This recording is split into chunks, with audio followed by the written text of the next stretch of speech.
तैयार रहिए। स्टार्ट। उपाध्यक्ष महोदय, बजट पर जो चर्चा चल रही है उसमें भाग लेते हुए मैं भी अपने विचार सदन के सामने प्रस्तुत करना चाहता हूँ। स्टॉप। इस पर विचार करते समय दो स्थितियों को हमें दृष्टि में रखना होगा। एक दृष्टि यह है कि किस स्थिति से हमारा देश गुजर रहा है, उसमें हमें क्या करना है, और दूसरी दृष्टि यह है कि भविष्य में देश को किस दिशा में ले जाना चाहते हैं। स्टॉप।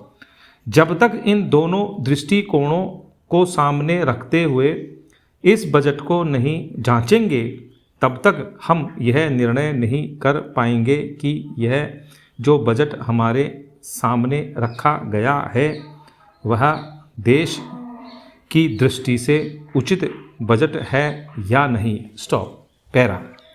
जब मैं इस समय की स्थिति को देखता हूँ तो मेरे सामने देश की संकटकालीन स्थिति आ जाती है। स्टॉप।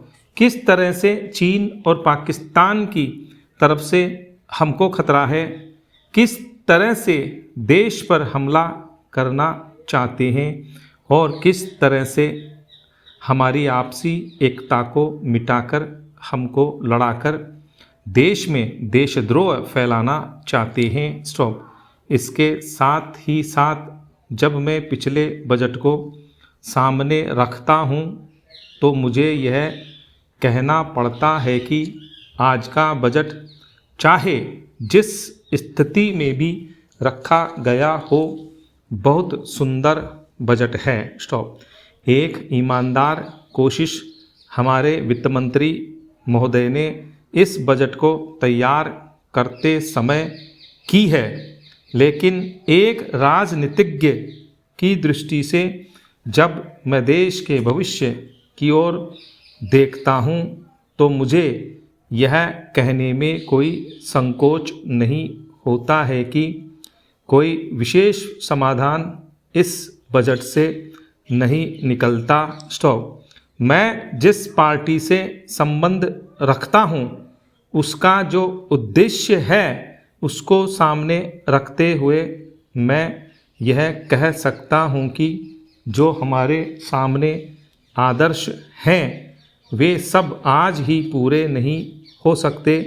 हमारे वित्त मंत्री या हमारी सरकार आज ही सब कुछ नहीं कर सकती या स्वर्ग लाकर सामने खड़ा नहीं कर सकती, लेकिन फिर भी यह मैं अवश्य देखना चाहता हूँ कि हमारा देश आगे बढ़ रहा है या नहीं। जिस दिशा में हम आगे नहीं बढ़ रहे हैं उसे देखकर मुझे निराशा अवश्य होती है। जो प्रस्ताव कांग्रेस अधिवेशन में पास हुआ उसके मूलभूत विचार मैं आपके सामने रखना चाहता हूँ। वहाँ हमने यह निश्चय किया था कि वर्तमान पंचवर्षीय योजना खत्म होने तक देश की जनता की ज़रूरत की चीज़ें पूरी कर दी जाएंगी। स्टॉप।